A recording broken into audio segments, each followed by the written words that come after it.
Hey man, let me tell you something that feels like a paradox, but it's the raw truth of how attraction works. She comes back the moment you stop waiting, not when you text her again, not when you try to show her how much you've changed, not when you beg, plead, or chase, but when you finally let go, when you stop hoping, when you stop checking your phone, when you start walking like a man who's already moved on with his life. That's when the shift happens. That's when her energy starts crawling back to you. Part 1. The psychology of letting go. Letting go doesn't mean you don't care anymore. It means you've stopped centering your world around someone who wasn't willing to meet you halfway. And that shift, it changes your energy in a way she can feel, even in silence. Women are intuitive. They feel the drop in emotional availability.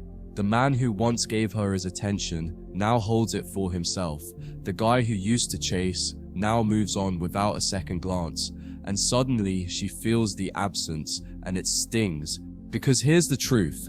She didn't lose you when you stopped texting. She lost you when you stopped hoping. That's when she feels it. Part 2. Why chasing doesn't work. Most men don't get this. They think if they try harder, love more, prove themselves, she'll come back. But chasing only confirms one thing in her mind. You need her more than she needs you. And no woman is deeply attracted to the man who's emotionally dependent on her. She might enjoy the attention, but she won't respect it. When you chase, you're telling her, my value depends on you. But when you let go, you're telling her, my peace is mine, with or without you. And that energy, that's what pulls her back. Part 3. What she feels when you let go. She may act unbothered. She may post stories like she's living her best life. But the moment she senses your indifference, a quiet panic sets in. She starts wondering, wait, is he really done with me? Why isn't he checking on me? Has he moved on? Is there someone else? And that emotional uncertainty triggers a response, because now she's the one chasing clarity. And here's the kicker. You didn't say a word. You didn't send a text. You just let go. And in that silence, you became louder than ever. Part 4. Your energy is the message. Letting go isn't about being cold or heartless. It's about respecting your own value enough not to wait around. And women are drawn to men who know their worth.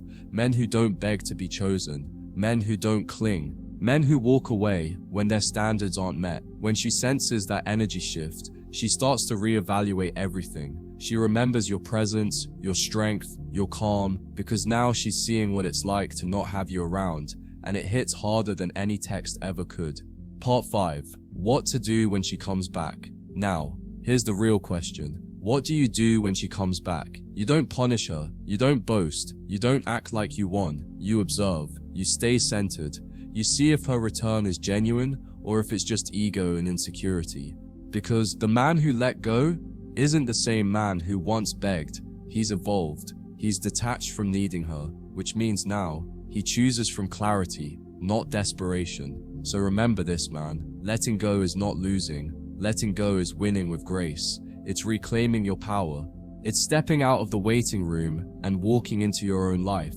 And in doing so, you become magnetic, not because you wanted her back, but because you no longer needed her to begin with. And that's when they always come back.